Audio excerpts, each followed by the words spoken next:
حبیب اللہ الصلاۃ والسلام علیک یا سیدی یا رحمت للعالمین وعلی آلک و اصحابک یا سیدی یا خاتم النبیین۔ حضرات گرامی قدر، آج کا یہ خوبصورت روحانی تربیتی علمی اور عملی پروگرام ہمارے بھائی محترم محمد شفیق مرحوم گھمن ان کے گھر میں ان کے صاحبزادوں نے اپنی محبت اور عقیدت کے اظہار کے لیے اور خصوصاً اللہ کے ذکر سے اپنے من کی بستی کو آباد کرنے کے لیے اور حضور نبی اکرم صلی اللہ علیہ وسلم کے ساتھ اپنے عقیدت و محبت کا اظہار کرنے کے لیے اس گھر میں سجایا ہے۔ اللہ تعالیٰ اس محفل کو اپنی بارگاہ میں شرف قبولیت عطا فرمائے اور اس محفل کو ہمارے محترم بھائی محمد شفیق رحمانی گھمن ان کی بخشش کا ذریعہ بنائے۔ حضرات ذی وقار، میں اور آپ اللہ تبارک و تعالیٰ کی کرم اس کی توفیق سے حاضر ہیں۔ اس کائنات میں رب تعالیٰ نے جس چیز کو بھی حسن، خوبصورتی، رعنائی، عظمت، شان، عزت اور عظمت عطا فرمائی ہے، یہ سب کچھ حضور نبی اکرم صلی اللہ علیہ وسلم کے وسیلے سے عطا فرمائی، کیونکہ وہ جو نہ تھے تو کچھ نہ تھا اور وہ جو نہ ہو تو کچھ نہ ہو۔ جان ہے وہ جہان کی، جان ہے تو جہان ہے۔ اس لیے پیکرے عشق و محبت امام احمد رضا خان فاضل بریلوی علیہ رحمت و رحمان اس عقیدے کا اظہار فرماتے ہوئے یوں کہتے ہیں کہ زمین و زماں تمہارے لیے، مکین و مکان تمہارے لیے۔ تمہارے لیے اس مراد حضور نبی اکرم صلی اللہ علیہ وسلم کی ذات ہے۔ کائنات کی ہر ایک چیز رب تعالیٰ نے عظمت مصطفیٰ کے لیے بنائی، ہر ایک چیز کو عظمت مصطفیٰ کی وجہ سے ملی۔ کائنات کے اندر اندھیرا تھا، کائنات کے اندر ظلمتیں تھیں، کائنات کے اندر جہالت تھی، کائنات کے اندر ہر برائی موجود تھی، لیکن رب تعالیٰ نے اپنے حبیب کے وسیلے سے جہاں جہالت تھی وہاں روشنی عطا فرمائی، جہاں گمراہی تھی وہاں ہدایت کا نور عطا فرمایا، جہاں لوگ قتل و غارت عام کرتے تھے، پیدا ہونے والی بچی کو زندہ درگور کرتے تھے، وہاں رب تعالیٰ نے اپنے حبیب کے وسیلے سے ان کو علم کی روشنی سے آباد و شاد فرمایا۔ تو اس لیے اعلیٰ حضرت فرماتے ہیں کہ یا رسول اللہ صلی اللہ علیہ وسلم، آقا زمین و زماں تمہارے لیے۔ یہ زمین کتنی بڑی ہے، آپ سوچیں۔ تحقیقات کرنے والوں نے لکھا کہ پوری روئے زمین پر پہلے پانی ہی پانی تھا، ہر جگہ پانی ہی پانی تھا۔ رب تعالیٰ نے 3 حصے کو پانی رہنے دیا اور 1 حصے پر زمین کا بچھونا بچھا دیا۔ اب آپ جہاں تک دیکھتے ہیں زمین ہی زمین نظر آتی ہے، زمین ہی زمین۔ کتنی بڑی ہے، کتنی بڑی ہے؟ فرمایا کہ یہ پوری پانی میں سے 1 حصے پر زمین موجود ہے اور باقی سارا پانی ہی پانی ہے۔ اب ہم ایک زمین کے حصے کا اندازہ نہیں لگا سکتے کتنا بڑی زمین موجود ہے۔ تو یہ ساری زمین، اعلیٰ حضرت فرماتے ہیں زمین ساری مصطفیٰ کے لیے ہے۔ کتنی بڑی ہے ہم اندازہ نہیں لگا سکتے۔ اس کے بعد زمین و زماں، زماں کہتے ہیں زمانے کو، کب سے ہے، کب تک اور کہاں تک رہے گا، اس کی لمٹ کوئی نہیں ہے۔ رب تعالیٰ نے کب سے اس کو پیدا فرمایا، زمانے کو کب تک موجود ہے اور کب تک رہے گا کوئی نہیں جانتا، تو گویا یوں کہہ لو کہ ازل سے لے کر اب تک یہ زمانہ جس کی ہم لمٹ اپنے ذہن تصور کے مطابق ہم لمٹ اختیار کر سکتے ہیں، اس کو زمانہ بولتے ہیں۔ تو فرمایا زمین کا احاطہ کتنا بڑا یہ بھی مصطفیٰ کے لیے ہے، اور زمانہ کب سے ہے کب تک رہے گا یہ بھی مصطفیٰ کے لیے ہے۔ زمین و زمان تمہارے لیے، مکین و مکان، بولیں ذرا، جس کا عقیدہ ہے کہ رب تعالیٰ نے سب کچھ مصطفیٰ کے صدقے میں عطا فرمایا، وہ جب لفظ تمہارے آئے تو بولنا ہے زمین و زمان، مکین و مکان، چنین و چنا، بنے دو جہاں، ہم آئے یہاں، اٹھیں بھی وہاں، کوئی چیز باقی رہ گئی؟ سب کچھ رب تعالیٰ نے اپنے نبی کی عظمت کی خاطر پیدا فرمایا۔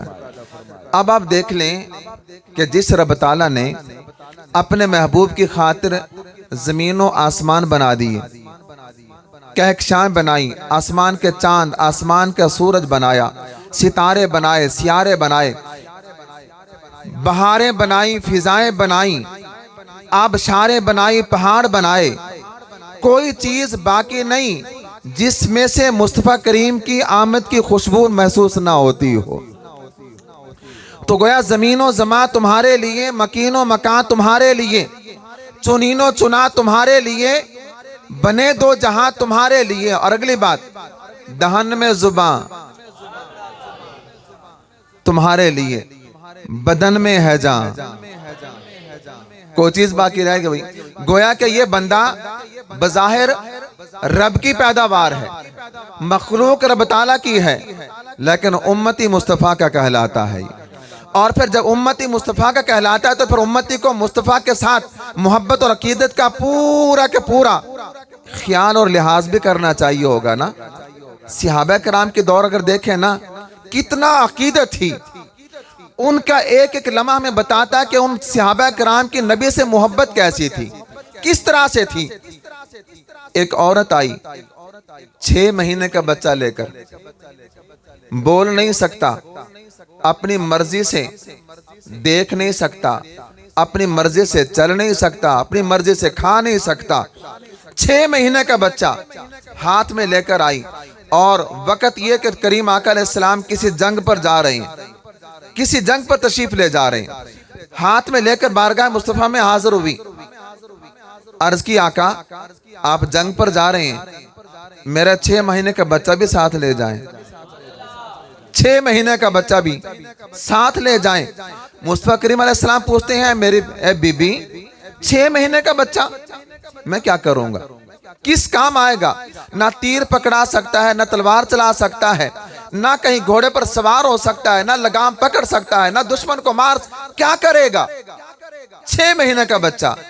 عرض کی آقا مانتی ہوں، نہ تیر چلا سکتا ہے، نہ تلوار چلا سکتا ہے، نہ تیر تلوار پکڑا سکتا ہے، نہ گھوڑے پر سواری کر سکتا ہے، نہ ہو سکتا ہے، نہ کسی کے لگام پکڑ سکتا ہے، میں مانتی ہوں، لیکن آقا میدان جنگ میں دشمنوں کے تیر آئیں گے، تلواریں لگیں گی، آقا جب آپ کی طرف کو تیر آئے نا تو میرے بچے کو سامنے کر دینا، وہ تیر آپ کو نہ لگے، میرے بچے کو لگے تو گویا میرا بچہ آپ کی ناموس کی حفاظت کے کام آ جائے گا۔ اتنی عقیدت تھی کہ اپنے بچوں کو لے کر کے بارگاہ مصطفیٰ میں صحابیات حاضر ہوتی، آقا کچھ بھی نہیں کرے گا، کم از کم آپ کی جان کی حفاظت کرنے کے لیے سامنے آ جائے گا نا، کم از کم یہ ان صحابہ کرام۔ اور ایک عورت، اور جنگ کا موقع ہے، اس جنگ میں اس عورت کا باپ بھی، بھائی بھی، بیٹا بھی، شوہر بھی شریک ہیں، چاروں رشتے موجود ہیں۔ جنگ پہ چلے گئے، جنگ ہو گئی، دوران جنگ کسی نے اعلان کر دیا کہ اللہ کے نبی علیہ السلام شہید ہو گئے، دوران جنگ اعلان ہو گیا۔ اس بی بی کو پتہ چلا، باہر نکلی، با پردہ خاتون تھی، باہر نکل کر اس جنگ سے واپس آنے والوں سے پوچھتی ہے کہ بتائیں ذرا اللہ کے نبی کا کیا حال ہے، اللہ کے نبی کا کیا حال ہے؟ وہ کہتے ہیں کہ اللہ کا نبی تو الحمدللہ صحیح سالم ہے، لیکن آپ کا بیٹا شہید ہو گیا ہے، بیٹا شہید ہو گیا۔ وہ کہتے ہیں مجھے اس کی کوئی فکر نہیں، یہ تو رب کی امانت تھی، رب نے لے لی، اور یہ رب کا شکر ہے کہ شکر شہادت کے درجے پر فائز ہو گیا میرا بیٹا۔ شکر ادا کیا، روئی نہیں، چلائی نہیں، گھبرائی نہیں، اور یہ سوچ کر افسوس نہیں کیا کہ میرا بیٹا تھا چلا گیا، نہیں، شکر ہوا رب کے دین کے راستے پر گیا ہے، اس کی رضا کے لیے گیا تھا، دین کے سربلندی کے لیے گیا تھا، اور دین کے سربلندی کرتے ہوئے وہ جام شہادت نوش کر گیا، یا اللہ تیرا کیا ہے؟ شکر ہے۔ پھر پوچھتی ہیں، آگے بڑھی، آنے والوں سے پوچھا بتائیں اللہ کے نبی کا کیا حال ہے؟ دوسرے نے بتایا کریم آقا علیہ السلام بالکل ٹھیک ہیں، لیکن آپ کا شوہر انتقال فرما چکا ہے، شہید ہو گیا ہے۔ وہ کہتے ہیں مجھے اس کی بھی فکر نہیں، رب کی امانت تھی، رب نے لے لی، اور شکر اس بات کا کہ شکر شہادت کا مرتبہ حاصل کر گئے ہیں۔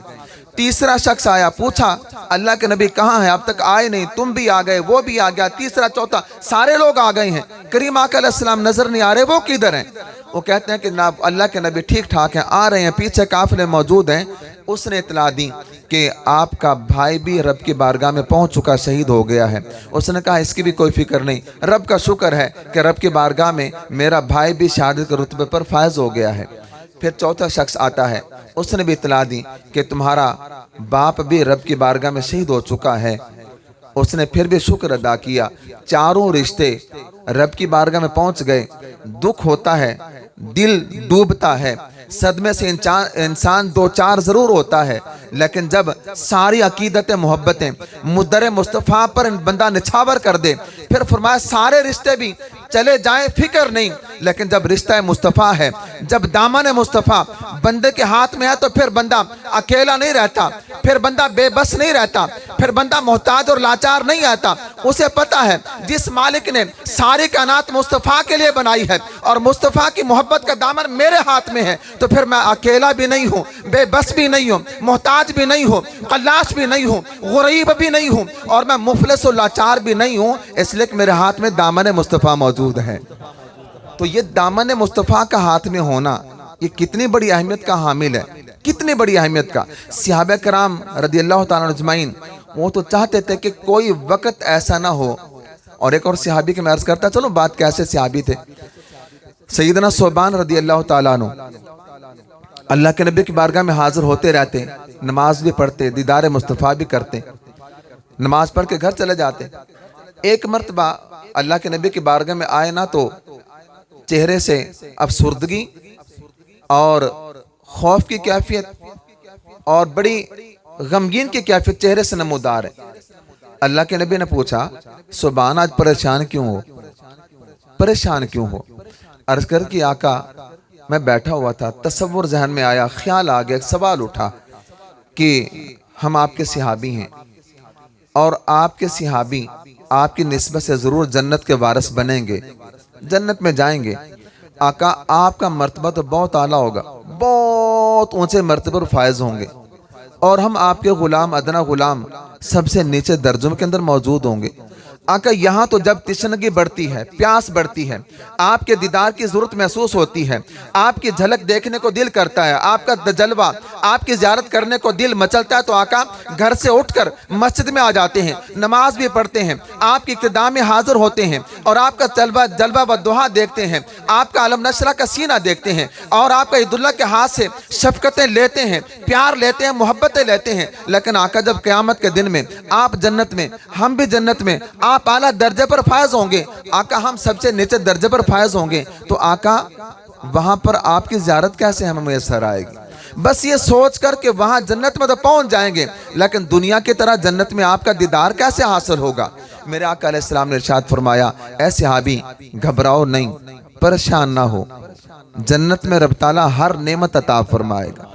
جنت میں رب تعالیٰ ہر نعمت بندے کا بھی سوچ اور فکر ذہن میں آئے گا، فوراً نعمت اس کے پاس آ جائے گی۔ اور جنت کی نعمتیں اتنی زیادہ اور اتنی اعلیٰ اور اتنی بابرکت نعمتیں کہ بندہ سوچ بھی نہیں سکتا کیسی نعمتیں ہوں گی۔ اور ان نعمتوں کے حصول کے لیے صحابہ کرام کا عمل یہ تھا، کوئی نماز بغیر جماعت کے ادا نہیں کرتے تھے۔ انہیں پتا تھا کہ عمل بھی انسان کا کام آتا ہے، اور جب عمل کرنے کے بعد جب رب تعالیٰ کے فضل کی بات آتی ہے تو رب تعالیٰ اپنے فضل سے عمل بھی قبول فرما لیتا ہے، اور فضل سے عمل قبول فرما کے پھر رب تعالیٰ جنت کا وارث بھی بنا دیتا ہے۔ تو صحابہ کرام کو یقین تھا کہ ہم اللہ کے نبی کی بارگاہ میں حاضر ہوتے ہیں، ان کے سایہ شفقت، ان کی نگاہ کرم، ان کی نگاہ توجہ، ان کی نگاہ مہربانی ہمارے شامل حال رہتی ہے۔ ان کے کرم سے اور ان کے اشارے سے اور ان کی شفاعت سے جنت میں تو پہنچ جائیں گے، لیکن جنت میں دیدار کیسے کریں گے؟ اللہ کے نبی نے فرمایا اے صحابی پریشان نہ ہو، رب تعالیٰ جنت میں ہر نعمت عطا فرمائے گا۔ عرض کی آقا نعمت کا مطلب یہ ہوگا کہ یا تو ہم آپ کے پاس حاضر ہوں گے یا پھر آپ ہمارے پاس آئیں گے۔ آقا کیسے دیدار نصیب ہوگا؟ یا تو ہم آپ کے پاس پہنچے، ممکن نہیں، آپ کا درجہ بڑا اعلیٰ ہوگا، یا پھر آپ ہمارے پاس تشریف لائیں، یہ بھی ممکن نہیں، اس لیے کہ ہم ادنا درجے کے اندر موجود ہیں۔ تو یہ ملاپ کیسے ہوگا؟ ملاقات کیسے ہوگی؟ زیارت کیسے ہوگی؟ فرمایا صحابی پریشان نہ ہو، جب تم سوچو گے کہ اللہ کے نبی کی زیارت کرنی ہے، رب تعالیٰ سارے پردے دور فرما کر میری زیارت سے تمہیں مشرف عطا فرما دے گا۔ اس لیے جنت میں ہر نعمت موجود ہے۔ صحابہ کرام کا عقیدہ اور صحابہ کرام کی جو محبت اور عقیدت تھی وہ یہ تھی، انہیں پتا تھا کہ بس اللہ کے نبی پر ہر ایک چیز قربان کر دی جائے، ہر ایک چیز، اور اللہ کے نبی قبول فرما لیں تو دنیا بھی بہتر بن جائے گی اور آخرت بھی بہتر بن جائے گی۔ اس لیے کسی نے کیا خوب کہا کہ کیا پیش کریں آقا، کیا پیش کریں آقا، کیا چیز ہماری ہے، کیا پیش کریں؟ یہ جان بھی تو آقا کے صدقے میں ہے، یہ جان اور یہ ایمان بھی تو آقا کے صدقے میں ہے۔ گویا کہ بندے کے پاس دو چیزیں بڑی قابل قدر دولتیں ہیں، بڑی بے بہا قیمتی دولتیں ہیں، ایک جان اور ایک ایمان، دونوں ہی دولتیں بڑی عظیم ہیں۔ تو فرمایا دونوں دولتیں مصطفیٰ کریم کے صدقے میں ملی ہیں، تو دونوں کی حفاظت اس لیے ضروری ہے کہ اللہ کے نبی کے صدقے ملنے والے عظیم تحفے ہیں۔ ایمان بھی ان کے صدقے میں ملا اور جان بھی ان کے صدقے میں ملی، اور یاد رکھیں یہ جان جب تک جان ہے، اگر بارگاہ مصطفیٰ میں قربان ہونے کے قابل نہ بنی تو پھر جان کا فائدہ کوئی نہیں۔ جان دی ہوئی اسی کی تھی، حق تو یہ ہے کہ حق ادا نہ ہوا، حق یہ ہے کہ جان در مصطفیٰ پہ قربان ہو جائے، یہ من تن دھن سب کچھ بارگاہ مصطفیٰ کے صدقے میں ملا اور انہی پر قربان ہو جائے تو پھر بندے کو زندگی کا حق ادا کرنے کا موقع مل جاتا ہے۔ کیا چیز کریں، کیا پیش کریں آقا، کیا چیز ہماری ہے؟ یہ دل بھی تمہارا ہے، یہ جان بھی تمہاری ہے۔ اللہ تعالیٰ اسی عقیدے پر قائم رکھے اور اسی عقیدے پر ہم سب کی زندگی بسر ہو، اور اسی پر ہم سب کو رب تعالیٰ موت نصیب فرمائے۔ آمین۔ وما علیہ الا البلاغ۔